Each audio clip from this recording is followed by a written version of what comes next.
దేవునికి మహిమ కలుగును గాక. ప్రియమైన దేవుని పిల్లారా, ఈ సమయంలో మనందరం కూడా జీవమార్గపు టీవీ పరిచర్యలను మనం విందాం, జాగ్రత్తగా గమనిద్దాం. పిల్లారా, దేవుడే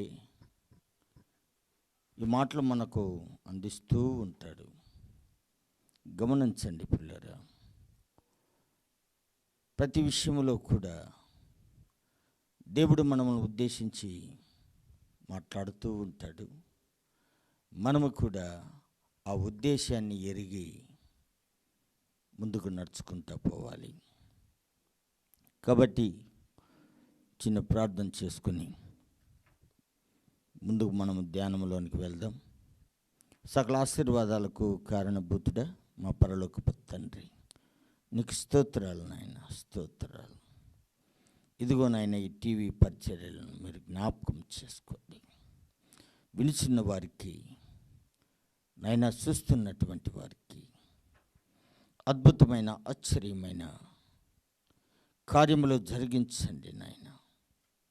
ఇదిగో నాయన, మిమ్మల్ని బట్టి ప్రార్థిస్తుండగా నాయన, నీ మాటను బట్టి అనేక మంది నాయన చూస్తూ అనేక మంది మీ ఆశీర్వాదాలు పొందుకోవాలని ఆశిస్తూ ఉండగా ఈ సమయంలో నాయన మీరు కార్యాలు జరిగించమని, ఈ టీవీ పరిచర్య కార్యక్రమాలన్నిటిలో కూడా నాయన మీ యొక్క కృపా కనికరములు దయచేయమని, వీక్షిస్తున్నటువంటి ప్రతి బిడ్డను మీ యొక్క హస్తాలకు అప్పచెప్తుండగా సహాయము చేయమని మా ప్రభును మా రక్షకుడు యేసుక్రీస్తు నామంలో ప్రార్థించి వేడుచున్నాము తండ్రి, ఆమేన్, ఆమేన్. పిల్లరా, మనం జ్ఞాపకం చేద్దాం.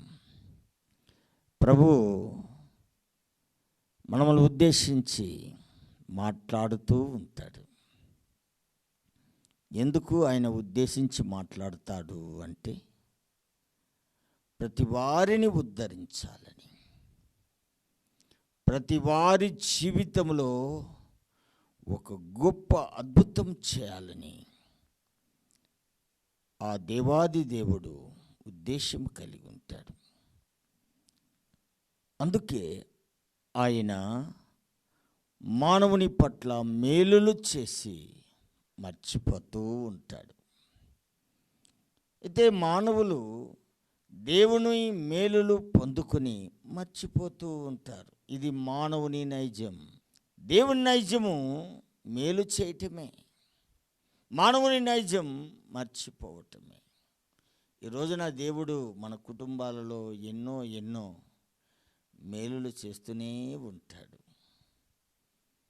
కానీ మనం పొందుకుని అలాగనే సంతోషిస్తూనే ఉంటాం.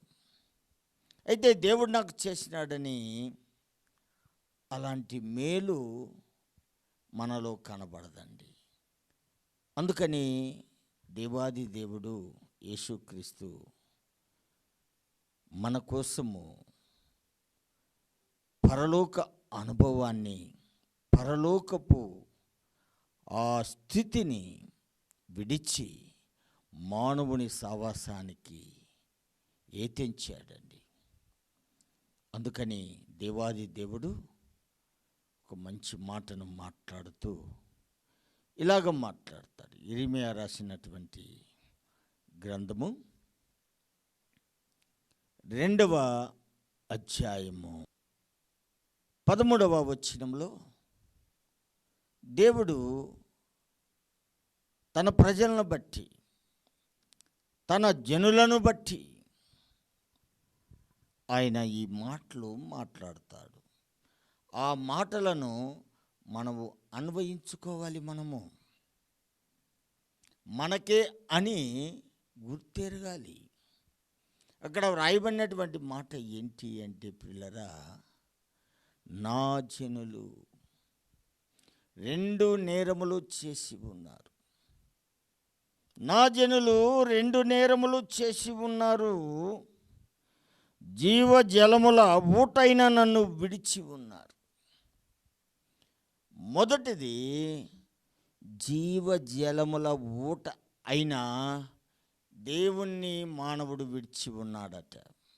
నిజమే ప్రియులారా, ఈరోజున మానవుడు దేవుడని గౌరవించడం లేదు, భయభక్తి కలిగి ఉండడం లేదు. అందుకని ప్రభు అన్నాడు, నరులారా, నా గౌరవమును మీరు ఎలా గౌరవించలేకపోతున్నారు? గౌరవించడం లేదండి, భక్తి కలిగి ఉండడం లేదండి. ప్రభు అయితే అంటున్నాడు, నేరాలు చేశారు మీరు. మొదటి నేరం జీవజలముల ఊటైనా నన్ను విడిచిపెట్టారు. రెండవ నేరము, ప్రియ దేవుని బిడ్డలారా, ఇక్కడ చూస్తే ఆయనను విడిచిపెట్టడమే కాదు కానీ తమ కొరకు తొట్లను తొలిపించుకున్నారు. బద్దలైపోయే తొట్లను నిర్మించుకున్నారు వీళ్ళు. తమ కొరకు తొట్లను అనగా బద్దలై నీళ్లు నిలవని తొట్లను తొలిపించుకున్నారు. ఒకటి పాపము, రెండవది ఎదురు తిరగడం. రెండు నేరాలు చేశారు. ఆదామును చూస్తే మొదటిది దేవుణ్ణి విడిచాడు, రెండవది కయ్యోన్ని చూస్తే ఎదురాడినాడు. మొదట ఆదాము ప్రియులారా, దేవుడు సావాసానికి వస్తే ఆ సావాసాన్ని విడిచి అతను చెట్ల మధ్యలో దాంకున్నాడు, విడిచిపెట్టాడు దేవుణ్ణి. మొదటి నేరం. రెండవది, రెండవ మనుషుడు ఎదురాడడం, ఎదురు తిరగడం. ప్రభువు ఉండి, కయ్యోను నీ తమ్ముడు ఎక్కడా అన్నప్పుడు కయ్యోను అంటాడు ప్రభుతో, నా తమ్మునికి నన్ను కాపలా పెట్టావా? చూడండి పిల్లరా, మానవుడు రెండు నేరాలు చేశాడు. అందుకే దేవుడు తనలో తాను అనుకొని, నా జనులు ప్రియులారా, నా జనులు నేరాలు చేస్తున్నారు, జీవజలమైన నన్ను విడిచారు. రెండవదిగా బద్దలైపోయే నీళ్ళ తొట్లను వారు తొలిపించుకొనిచున్నారు. చూడండి మానవుడు ఎంత దిగజారిపోయినాడో పిల్లరా. ఈ రోజున మనము చూస్తే కుటుంబంలో వ్యతిరేకతలు, తండ్రి మీదకి కుమారులు, భర్త మీదకి భార్యలు, తన కుటుంబాన్ని తన యజమానుడు ఎంత బాగా చూచుకొని ముందుకు నడిచినా కుటుంబమే తన యజమానుని వైపు ఎదురాడడం.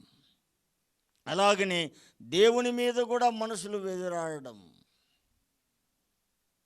అందుకని ప్రభు అన్నాడు, ఆకాశమా ఆలకించు, భూమి చెవియొగ్గు, నేను పిల్లలను పెంచి పెద్దవారిని లేక గొప్పవారినిగా చేశాను, వారు నా మీద తిరగబడ్డారు. తనలో కృంగిపోయినాడండి దేవుడు, తనలో బాధపడ్డాడండి దేవుడు. అయినప్పటికీ కూడా నా ప్రజలు నే స్వయ రక్తముతో కొన్నవారు, ప్రాణం పెట్టి వారిని ఈ లోకములో ఏర్పరచుకున్నవారు అని చెప్పి నా జనులు. ప్రియ దేవుని బిడ్డలారా, మనం జ్ఞాపకం చేద్దాం, దేవుడు మన కోసమే ప్రాణం పెట్టినవాడు, మన కోసమేనండి. తను ఈ లోకంలో ఎన్నో హింసలు పొందినాడు. ఆ దేవుడు అంటాడు, నా జనులు నేరాలు చేస్తున్నారు అంటాడు.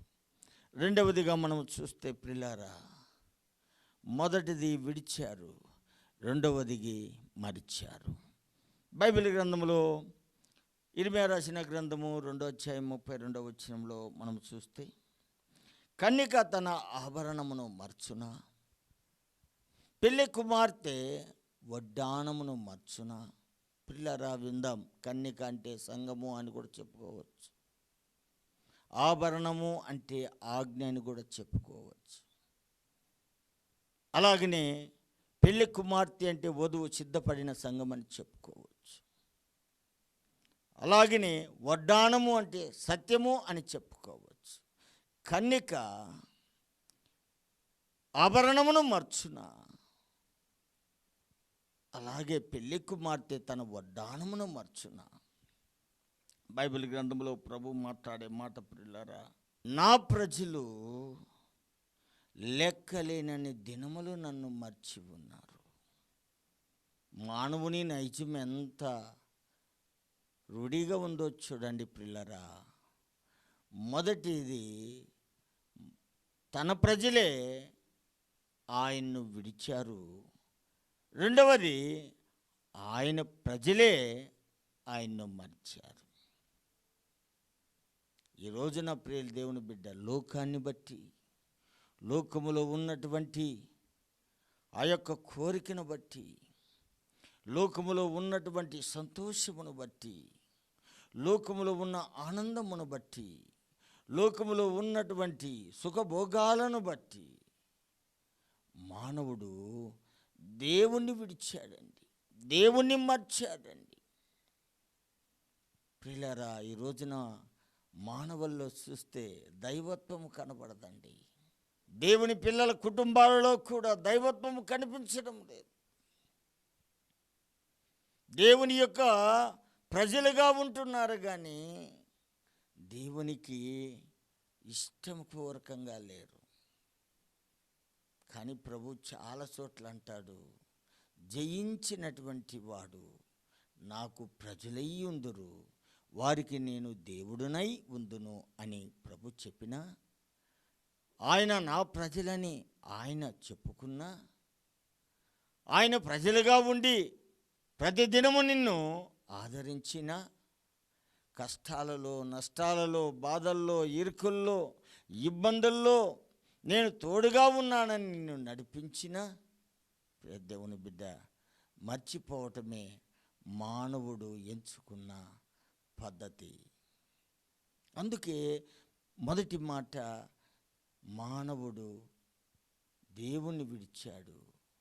రెండవ మాట, మానవుడు దేవుణ్ణి మర్చాడు.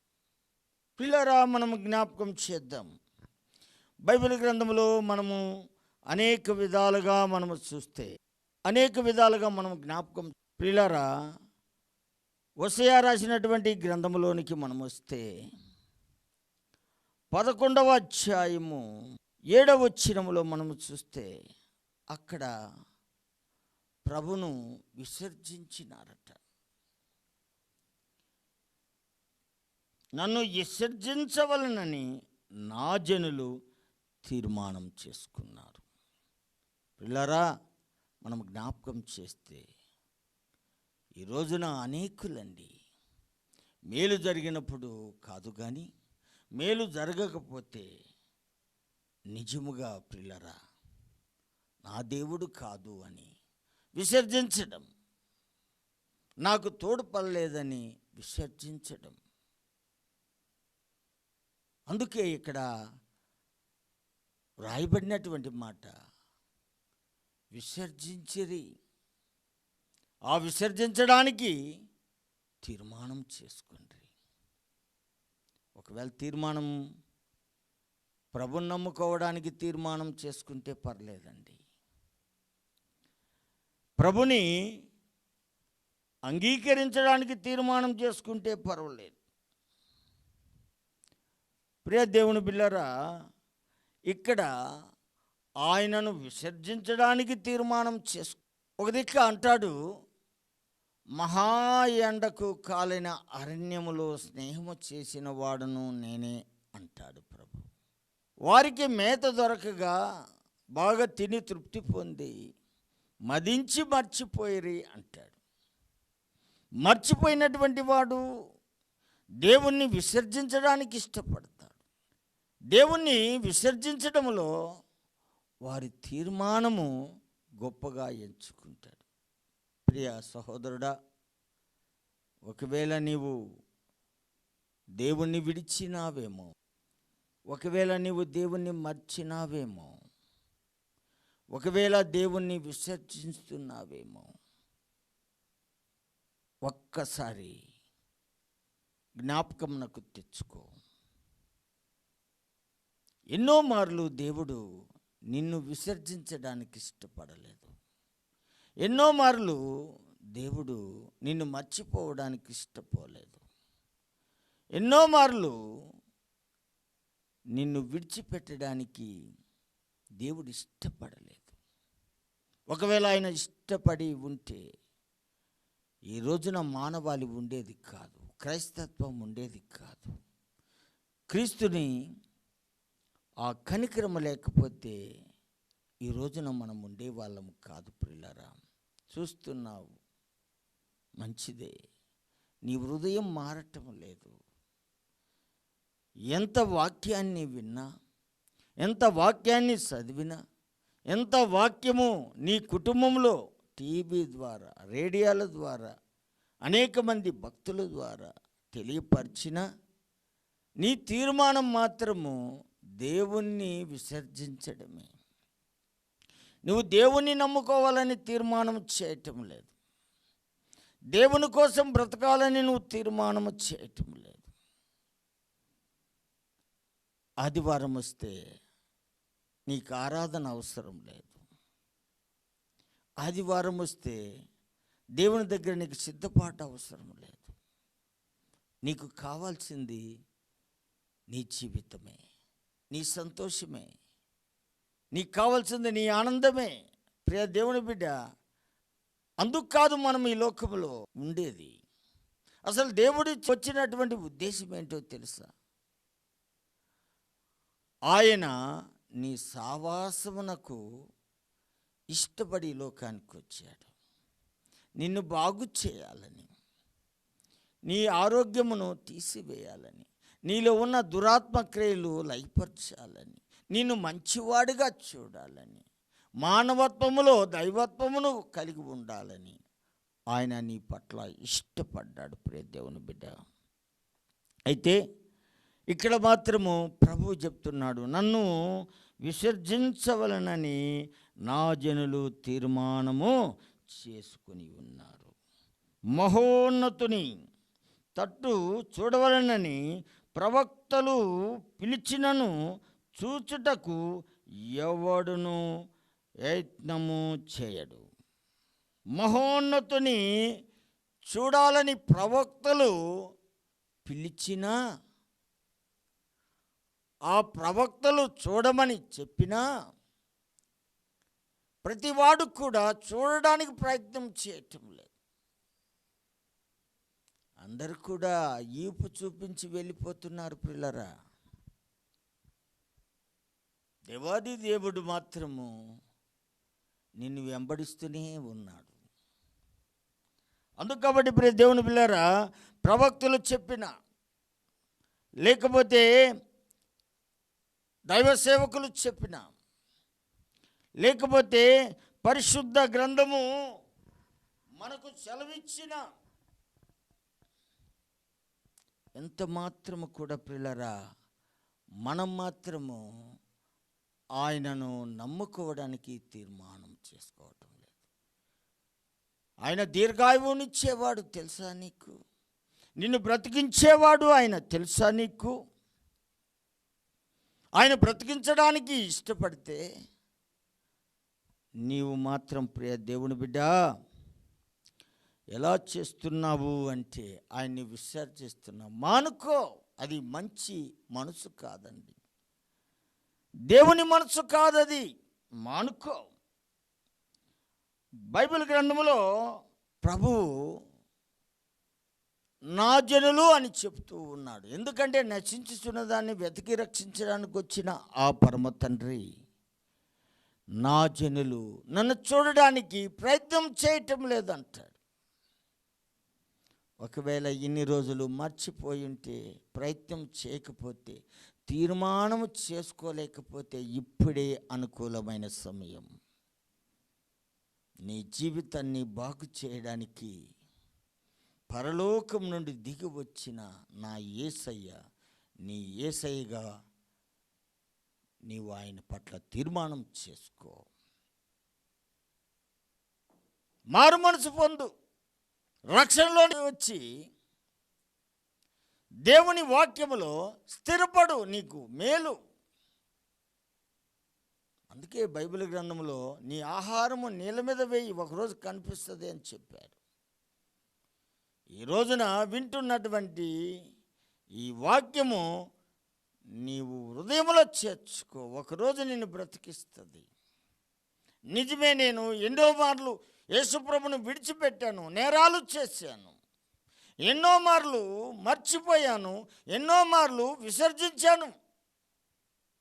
పిల్లరా,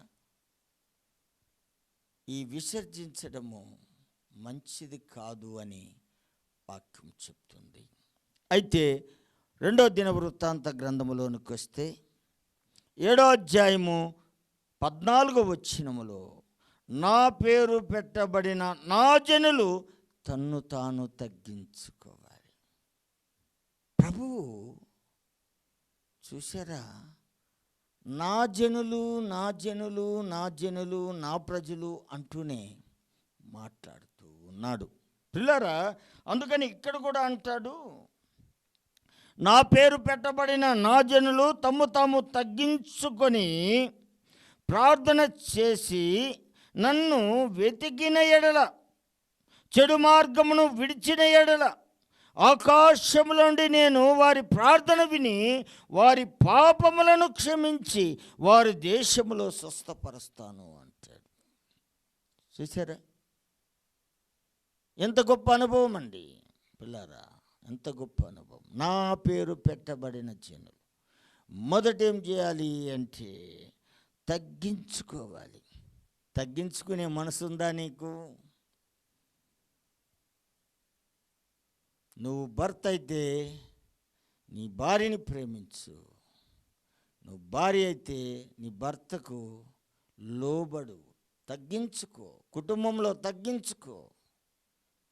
తగ్గించుకోలేకపోతే ప్రియ దేవుని బిడ్డ, నీ యందు ఉన్నటువంటి పాపం నిలిచి ఉంటుంది. అందుకని ఆయన తగ్గించుకొని ప్రార్థన చేసిన ఎడల, నన్ను ఎతికిన ఎడల, చెడు మార్గమును తీసేసుకున్న ఎడల, నేను నిజముగా వారి పట్ల శ్రద్ధ నిలిపి ఆకాశములో ఉండే ప్రార్థన విని వారి దేశంలో అని స్వస్థపరుస్తాను అంటాడు. పిల్లరా, ఎంత గొప్ప మాట చూశారా.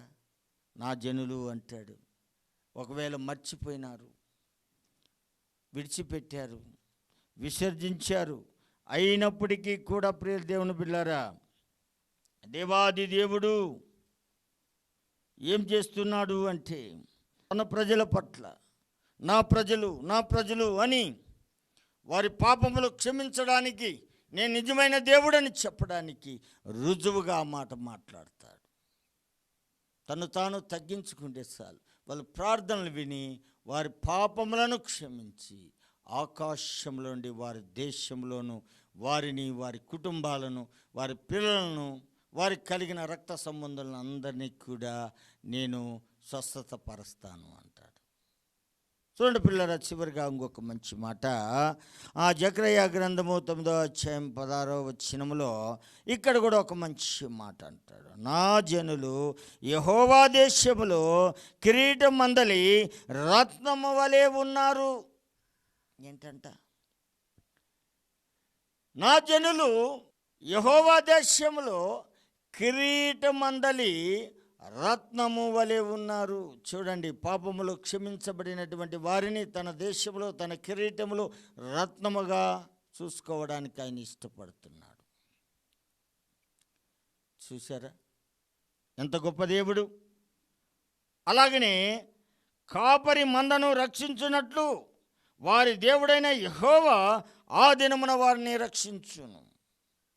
కాపరి తన మందను ఏ విధంగా రక్షించుకుంటాడు, తన తండ్రి కుమారుల పట్ల ఏ విధంగా జాలి పడతాడు, తల్లి కుమారుల పట్ల ఏ విధంగా ఆదరణ కలిగి ఉంటుందో, అదేవిధంగా దేవాది దేవుడు మందను రక్షించున్నట్లుగా ఒకరోజు ఆ దినం వచ్చినప్పుడు ప్రియ దేవుని బిడ్డలారా, రక్షణ ఇచ్చి నిన్ను ఆయన రాజ్యానికి వారసులుగా చేస్తాడు. ఇప్పుడే మంచి సమయం పిల్లారా. ఆయన నమ్ముకుంటావా? మర్చిపోయినా నీ జీవితంలో నుండి. ఒకవేళ ఆయన విడిచిపెట్టి తిరిగినావేమో, ఇప్పుడే ఆయన దగ్గరకు వచ్చి, దేవా నేను పాపిని, నన్ను రక్షించు అంటే చాలు. నిన్ను ఆయన రక్షించగలిగిన దేవుడు. అందుకనే అంటాడు, మందను రక్షించుకున్నట్లుగా దేవాది దేవుడు ఒకరోజు ఆ దినమున నిన్ను రక్షించడానికి నిలబడిన దేవుడు. హల్లెలూయా. అటువంటి గొప్ప దేవుడు మనకుండగా, ఆయన ప్రజలుగా మనము, ఆయన జనులుగా మనము ఎప్పుడు కూడా దేవుణ్ణి మర్చిపోకూడదు, ఎప్పుడు కూడా దేవుణ్ణి విడిచిపెట్టకూడదు, ఎప్పుడు కూడా దేవుణ్ణి విసర్జించకూడదు. ఆయన మాత్రం విసర్జించలే. నీ పాపములను క్షమించినానంటాడు, నిన్ను నా కిరీటంలో రత్నముగా చూస్తున్నానంటాడు. అలాగనే నా మందగా నీవు ఉన్నావు. ఒకరోజు ఆ దినం వచ్చినప్పుడు ఆ దినంలో నేను రక్షిస్తాను అంటాడు. ఎంత గొప్ప దేవుడు! నిజమైన దేవుడు యేసుక్రీస్తు. ప్రియ దేవుని బిడ్డ, చూస్తున్నావు నీవు, వింటున్నావు నీవు. నిన్ను ఆదరించడానికి యేసయ్య నీ ఎదుట నిలబడి ఉన్నాడు. అటువంటి కృప దేవుడు మనకు దయచేయునుగాక. ఆమేన్. ప్రార్థన చేసుకుందాం. పరిశుద్ధుడైన మా తండ్రి, యేసయ్య నీకు వందనాలు. ఈ సమయంలో ప్రార్థిస్తున్నాం నాయనా, వింటున్న వారు, చూస్తున్న వారికి అయినా మేలుకరమైనటువంటి వర్తమానముగా ఉండినట్లు సహాయం చేయండి. ప్రభువు నీకు స్తోత్రం. ఎంతమంది అయితే నాయనా దుఃఖములో ఉన్నారో వారందరినీ ఆదరించండి. దుఃఖపరచబడే జీవితం నుండి నాయన వారిని తొలగించండి. అయ్యా నీకు వందనాలు చెల్లిస్తున్నాం. మంత్ర తంత్ర కట్లను యేసునామంలో విడుదల చేయండి. అయ్యా దుఃఖములో కన్నీరులో కారుస్తున్న బిడ్డలకు సహాయం చేయండి. ఇదిగో నాయనా కోర్టు కేసుల్లో ఉన్న బిడ్డలను అద్భుతంగా విడుదల చేయండి. అలాగే నాయనా నీకు వందనాలు. పాపముతో శాపముతో నిన్ను విడిచి నిన్ను విసర్జించి తిరుగుచున్న బిడ్డలకు నేడే రక్షణ దినముగా, ఈరోజే మంచి వర్తమానము నేను విన్నానని చెప్పి వారు యేసుక్రీస్తుని నమ్ముకోవడానికి మీ కృపను దయచేయండి. దీవించండి, ఆశీర్వదించండి. నీకోసమే బ్రతకడానికి సహాయము చేయమని మా ప్రభును, మా రక్షకుడు యేసునామంలో ప్రార్థించి వేడిచ్చినాము తండ్రి. ఆమేన్. పరమ తండ్రి ప్రేమయు, యేసుక్రీస్తు కృపయు, పరిశుద్ధాత్మలోని సహవాసం చూస్తున్న ప్రజలకు, వింటున్న ప్రజలకు, ఈ జీవ మార్గము టీవీ మరి పరిచర్యలకు దేవుని కృప సదాకాలము తోడయుండి నడిపించునుగాక. ఆమేన్. ఆమేన్.